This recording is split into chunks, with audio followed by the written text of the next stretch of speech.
দর্শক, আপনারা দেখতেছেন আজকে শহীদি কাফেলা ইসলামী ছাত্র শিবির এবং তথা বাংলাদেশ ইসলামী ছাত্র জামাত ইসলামের পক্ষ থেকে আমাদের দৌলতখান থানা আয়োজিত শুকরানা মিছিল, যার অংশ হিসাবে সবাই একত্র হয়েছে ফাটাকার মসজিদ দৌলতখান। স্থানটি লোকে লোকারণ্য হয়ে গিয়েছে। আপনারা দেখতেছেন যে বাংলাদেশ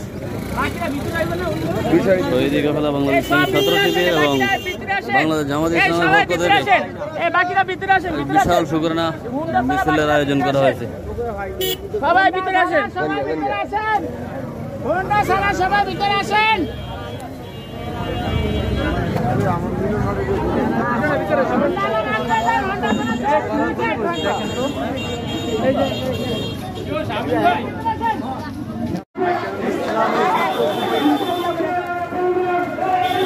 দর্শক, আপনারা দেখতেছেন যে জামাত শিবিরের মিছিলটি এখনই শুরু হয়ে গেছে।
এতক্ষণ পর্যন্ত বাংলাদেশ জামাত ইসলামীর আহ্বানের সাড়া দিয়ে আপনারা আজকের এই শুকরানা গণমিছিলকে সফল করেছেন। এজন্য আপনাদের সকলকে জানাই সংগ্রামী শুভেচ্ছা। ইতিহাসের অনিবার্য পরিণতি হিসেবে গতকাল প্রায় 18 বছর পরে জাতির ঘাড়ে থেকে বসে এক অশুভ রাজনৈতিক শক্তির হীন পতন ঘটেছে। গোটা জাতিকে 18 বছর পর্যন্ত চিমনি বানিয়ে রেখে এদেশের স্বাধীনতা, সার্বভৌমত্ব, এদেশের শিক্ষা, সংস্কৃতি, এদেশের সবকিছুকে ধ্বংসের চূড়ান্ত পর্যায়ে নিয়ে গিয়েছিল। বাংলার অকুতোভয় ছাত্র জনতা, বাংলার অকুতোভয় মুক্তিকামী জনতা যৌথভাবে প্রতিরোধ করে তোলার নিশ্চিত পরিণতি হিসেবে তাদেরকে জলপাশা বিদায় নিতে হয়েছে। আজ গোটা জাতির পক্ষ থেকে দেশবাসীকে আমরা আবারও শুভেচ্ছা জানিয়ে আজকের মিছিল শেষ মুহূর্তে সমাপনী এই অনুষ্ঠানে বক্তব্য পেশ করছেন দৌলতখানের বিশিষ্ট ইসলামী ব্যক্তিত্ব, হাজিপুর মাদ্রাসার সম্মানিত অধ্যক্ষ জনাব এবং বাংলাদেশ জামাত ইসলামী জেলা জেলার অন্যতম সদস্য জেলা পরিষদ সদস্য জনাব মাওলানা ওয়ালিউল্লাহ কবির, জনাব মাওলানা ওয়ালিউল্লাহ কবির ভাই।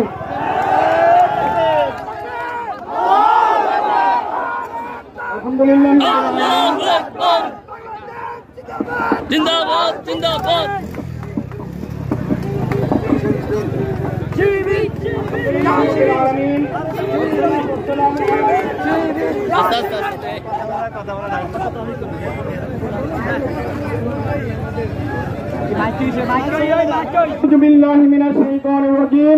বিসমিল্লাহির রহমানির রহিম। ইয়া আইয়ুহাল্লাযীনা আমানু হাল আদুল্লুকুম আলা তিজারাতিন তুনজিকুম মিন আযাবিন আলীম তু'মিনুনা বিল্লাহি ওয়া রাসূলিহি ওয়া তুজাহিদুনা ফি সাবিলিল্লাহি বিআমওয়ালিকুম ওয়া আনফুসিকুম যালিকুম খায়রুল লাকুম ইন কুনতুম তা'লামুন। বাংলাদেশ জামাত ইসলামী এবং ইসলামী ছাত্র শিবির দৌলতখান উপজেলা শাখা কর্তৃক আয়োজিত আজকে শুকরানা মিছিল পূর্ব সমাবেশে উপস্থিত উপজেলা আমাদের সম্মানিত সংগ্রামী আমির জনাব হাসান তারেক হাওলাদার, উপস্থিত উপজেলা নেতৃবৃন্দ, উপস্থিত বিভিন্ন ইউনিয়নের নেতৃবৃন্দ, উপস্থিত ইসলামী আন্দোলনের কর্মীবৃন্দ, প্রিয় দৌলতখানবাসী, আসসালামু আলাইকুম ওয়া রাহমাতুল্লাহ। আমরা মন প্রাণ ভরেন আল্লাহ রাব্বুল আলামিনের দরবারে অসংখ্য শুকরিয়া আদায় করছি জন্য, যিনি আমাদেরকে দীর্ঘ 15 বছর পরে আমাদের প্রকাশ্য জনসম্মুখে ইসলামের কথাগুলো সুন্দরভাবে উপস্থাপন করার সুযোগ দান করেছেন। এই জন্য আল্লাহ তাআলার দরবারে শুকরিয়া আদায় করছি, আলহামদুলিল্লাহ।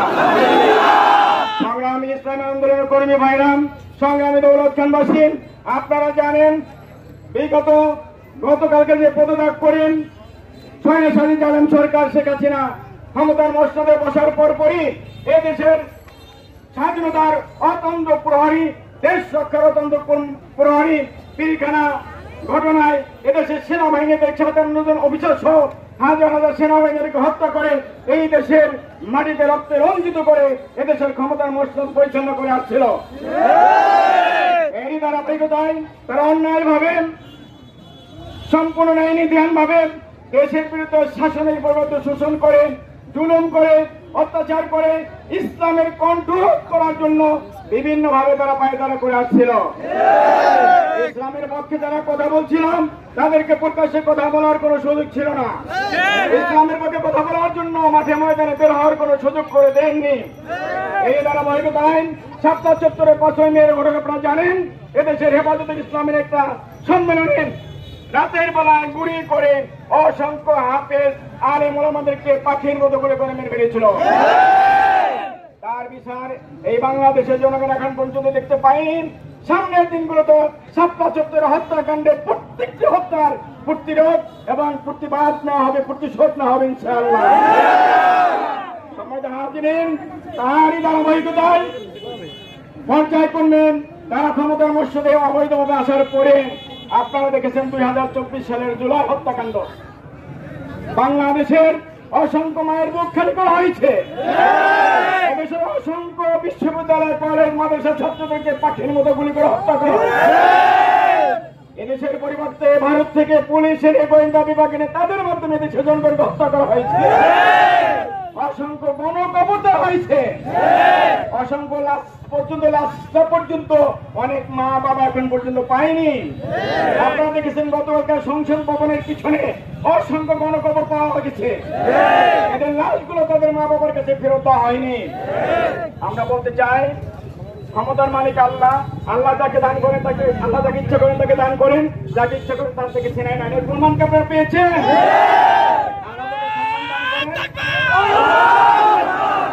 আল্লাহ যাকে সম্মানিত করেন তাকে হুশিয়ার সাবধান, হুশিয়ার সাবধান, হুশিয়ার সাবধান। জামাত এবং শিবিরকে এদেশের একটি ইনসাফপূর্ণ আল্লাহর কোরআন প্রতিষ্ঠার একটি সংগ্রামী কাফেলাকে নিষিদ্ধ ঘোষণা করা হয়েছিল। আল্লাহ রাব্বুল আলামিন আজকে কাদেরকে নিষিদ্ধ করেছে? এই বিষয়গুলো আপনাদের বুঝতে হবে, জানতে হবে। ক্ষমতার মালিক আল্লাহ, জামাত ইসলামী, ইসলামী ছাত্র শিবির আল্লাহর কোরআন এবং রাসূলের সুন্নাহ এই সমাজের প্রত্যেকটা সেক্টরে কায়েম করার জন্য আন্দোলন করে যাচ্ছে। আমি আপনাদের ওদের তো আহ্বান জানাবো, আজকে সময় নেই, ওদের তো আহ্বান জানাবো ইসলামের পথে আসুন, শান্তি পাবো। ইসলামের পথে আসুন, দুর্নীতি রোধ হবে। আইন করে শাসন কায়েম করার চেষ্টা করেন, এই থেকে সন্ত্রাস, জঙ্গি বা দূরীভূত হয়ে যাবে। যারা কোরআন মেনে চলে তারা কোন জঙ্গি হতে পারে না। যারা কোরআন মানে না তারা এই জঙ্গির কাতারে সামিল হয়ে যায়। সম্মানিত হাজিরিন, একটা কথা বলে শেষ করতে চাই। পট পরিবর্তনের এই সময়ে আমাদের দেশের সংখ্যালঘু সম্প্রদায় যারা রয়েছেন এদেরকে আমরা সংখ্যালঘু বলি না, এরা জন্মসূত্রে বাংলাদেশি নাগরিক। কি বলেন? এই নাগরিকদের, অমুসলিম নাগরিকদের জীবন এবং মালের নিরাপত্তা দেওয়া আমাদের সকলের দায়িত্ব। ইসলাম কখনো কারো উপরে আঘাত করে না, ইসলাম কারো উপরে জুলুম করে না। আপনাদেরকে আমাদের কর্মী ভাইরা সহ দৌলতখানবাসীকে অনুরোধ করবো, কোন অমুসলিম নাগরিকের কোন জানমালের উপর আমরা আঘাত করবেন না। আমরা প্রয়োজনে জানমালের দিয়ে তাদের এই সম্পদ এবং জীবন রক্ষা করার চেষ্টা করবেন ইনশাআল্লাহ। সম্মানিত হাজিরিন, অমুসলিমদের যে উপাসনালয় রয়েছে, ধর্মীয় উপাসনালয়, মন্দির, গির্জা, এর উপর আমরা কখনো আঘাত করবো না। এগুলো রক্ষার দায়িত্ব আমাদের। যে যেখানে আছে আমরা রক্ষা করবো ইনশাআল্লাহ। সর্বোপরি দৌলতখানবাসীকে বাংলাদেশকে সুশৃঙ্খলভাবে একটি ইনসাফপূর্ণ সরকার কায়েমের জন্য যেই চেষ্টা করা দরকার, যেভাবে প্রচেষ্টা চালানো দরকার, আপনাদেরকে সেই কাতারে সামিল হওয়ার আহ্বান জানাচ্ছি। বাংলাদেশ জামাত ইসলামী ছাত্র শিবির ইনসাফপূর্ণ এবং ন্যায় ভিত্তিমূলক আল কোরআন এবং রাসূলের সুন্নাহ মোতাবেক একটি কল্যাণমূলক রাষ্ট্র প্রতিষ্ঠা করতে চায়। আপনাদের সকলকে জামাত এবং শিবিরের ছায়াতলে অংশগ্রহণ করার জন্য উদাত্ত আহ্বান রেখেন। আল্লাহর কোরআন প্রতিষ্ঠার এই বিপ্লবে অংশগ্রহণ করার জন্য উদাত্ত আহ্বান রেখে সবাইকে ধন্যবাদ জানিয়ে আমার বক্তব্য এখানে শেষ করছি। আল্লাহ হাফিজ। বাংলাদেশ জামাত ইসলামী, বাংলাদেশ ইসলামী ছাত্র শিবির জিন্দাবাদ, জিন্দাবাদ। আসসালামু আলাইকুম।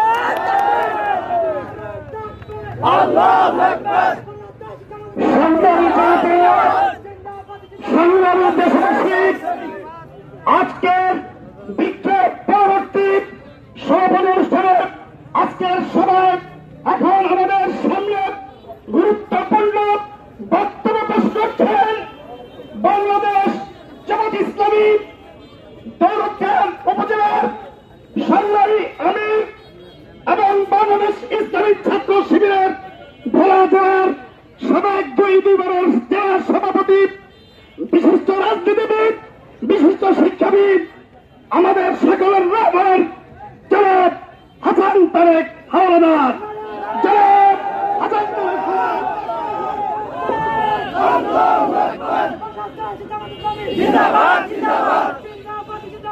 বাংলাদেশ জামাত ইসলামী জামাত নাই। আসসালামু আলাইকুম ওয়া রাহমাতুল্লাহি ওয়া বারাকাতুহু। আমি আজ জানতে চাই দৌলতখানের সর্বস্তরের মানুষ আপনারা ভালো আছেন কিনা? আপনারা ভালো আছেন এই উত্তর জেনে আমি আকাশ এবং জমিনের মালিক আল্লাহ রাব্বুল আলামিনের শুকরিয়া আদায় করছি, আলহামদুলিল্লাহ। যিনি আপনাদের মুখ থেকে ভালো থাকার এই আওয়াজ প্রকাশিত করেছেন, তার দরবারে আমরা সেজদা অবনত করে ইতিমধ্যেই নামাজ আদায় করেছি। আপনারা হয়তো জেনেছেন ছাত্রদের আন্দোলনের দাবির মুখে এদেশের মুক্তিকামী মানুষের মুক্তির আন্দোলনের সংগ্রামে বাধ্য হয়ে স্বৈরাচার শেখ হাসিনা গতকাল পদত্যাগ করে বাংলাদেশ থেকে পালিয়ে গিয়েছে। সংগ্রামে দৌলতখানবাসী, আপনারা জানেন দীর্ঘ 16টি বছর আমাদের দেশ স্বাধীনতা হরণ করা হয়েছিল। এদেশের সাংবাদিক, বুদ্ধিজীবী, শিক্ষাবিদ মানুষের টুটি চেপে ধরা হয়েছিল। আমাদের ভোট এবং ভোটের অধিকার কেড়ে নেওয়া হয়েছিল। গোটা বাংলাদেশকে জিম্মি করে একটি জীবন্ত গোরস্থানে পরিণত করা হয়েছিল। সম্মানিত অবস্থাতে আমাদের অর্থনৈতিক অবস্থাকে চিরতরে ভঙ্গুর করে দেওয়া হয়েছিল। আমাদের রিজার্ভকে শূন্য করে দেওয়া হয়েছে। শিক্ষা ব্যবস্থাকে ধ্বংস করে দেওয়া হয়েছে। বাংলাদেশকে ভারতের করদ রাজ্যে পরিণত করা হয়েছে। আজকের এই পরিবর্তিত প্রেক্ষাপটে আজকের এই বিজয় মুক্তিকামী জনতার বিজয়, আজকের এই বিজয় তৌহিদি জনতার বিজয়, আজকের এই বিজয় আমাদের সংগ্রামে আন্দোলনের সূর্য সন্তান ছাত্রদের ত্যাগের বিনিময়ের বিজয়। আজকের এই পরিবর্তিত পরিস্থিতিতে আমরা আপনাদের কাছে উদাত্ত আহ্বান রাখব। বাংলাদেশ জামাত ইসলামী একটি গণতান্ত্রিক সংগঠন। বাংলাদেশের স্বাধীনতা সার্বভৌমত্ব সংরক্ষণে জামাত ইসলামী সর্ব অবস্থায় যে কোনো ত্যাগ স্বীকার করার জন্য প্রস্তুত রয়েছে। বাংলাদেশের সকল গণতান্ত্রিক আন্দোলন সংগ্রামে জাতীয় সংসদ নির্বাচনে জামাত ইসলামীর প্রতিনিধিত্ব ছিল। সেই জায়গা থেকে বাংলাদেশ জামাত ইসলামীর আমির এদেশের মজলুম মুক্তিকামী মানুষের রাহবার, মানবতার ফেরিওয়ালা ডক্টর শফিকুর রহমান এদেশের সকল মানুষকে সালাম এবং শুভেচ্ছা জানিয়েছেন। এই পরিবর্তিত পরিস্থিতিতে তিনি সকলকে ধৈর্য ধারণ করার জন্য আহ্বান জানিয়েছেন।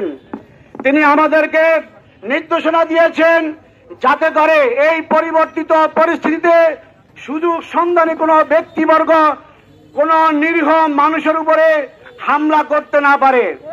আমাদের দেশে যারা হিন্দু সম্প্রদায় রয়েছে, বৌদ্ধ খ্রিস্টান যারা রয়েছে, আমাদের আন্দোলন আদর্শের বিপরীতে যারা রয়েছেন, হোক সে আওয়ামী লীগ যা অথবা অন্য কোন দল, কার প্রতি অন্যায়ভাবে জুলুম করা যাবে না।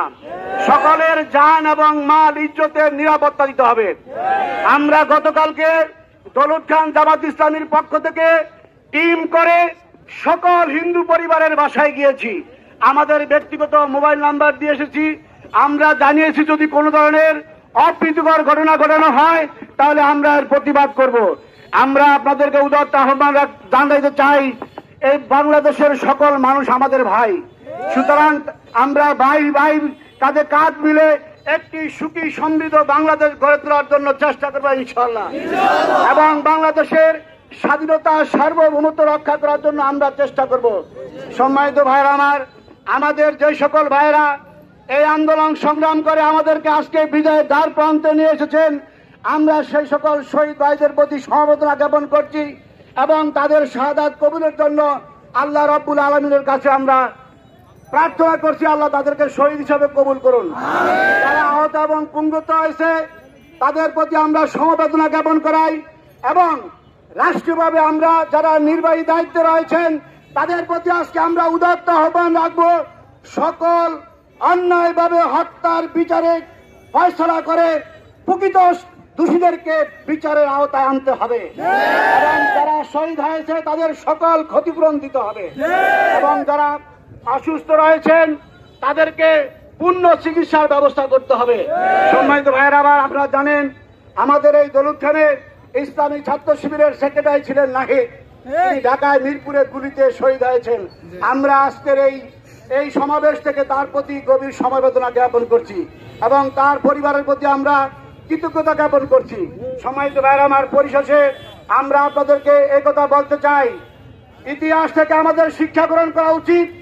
আমরা আওয়ামী লীগের নেতা কর্মীদের উদ্দেশ্যে বলবো, স্বৈরাচার কখনো চিরদিন স্থায়ী থাকতে পারে না, ক্ষমতার সিঁড়ি কখনো স্থায়ী হয় না, জালেম কখনো স্থায়ীভাবে ক্ষমতায় থাকতে পারে নাই, এমনিভাবে আপনারা থাকতে পারেন নাই। সুতরাং ইতিহাস থেকে শিক্ষা গ্রহণ করুন। আর বাংলাদেশ জামাত ইসলামী কচু পাতার উপরে কোন ফুটন্ত পানি নয়, জামাত ইসলামী কোন শেওলা নয়, জামাত ইসলামী বেশিয়াটা কোন খড়কুটা নয়। ইচ্ছা করলে জামাত ইসলামীকে বাংলাদেশ থেকে ব্যাক করে দেওয়া যাবে, বাংলাদেশ থেকে উৎখাত করে দেওয়া যাবে।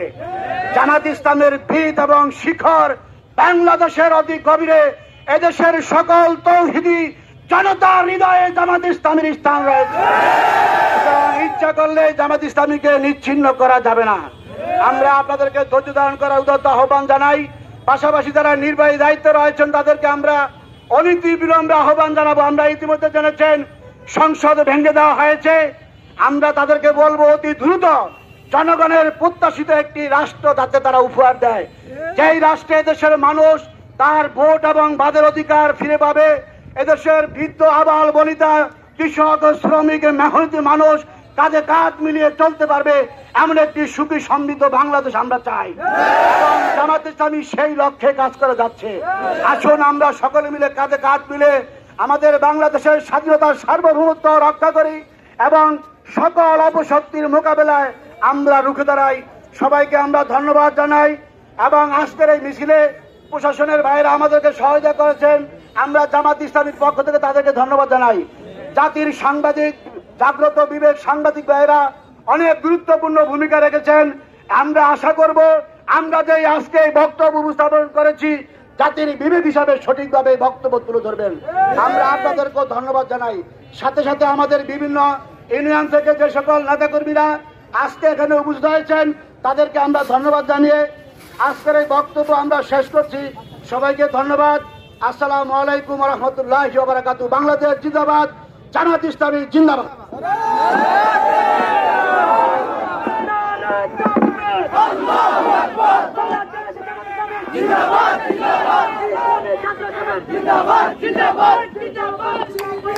সবাই জোরদার ইসলামে চলে যাওয়ার জন্য সকল ভাইদেরকে ইসলামী আর ইসলাম মাঝারে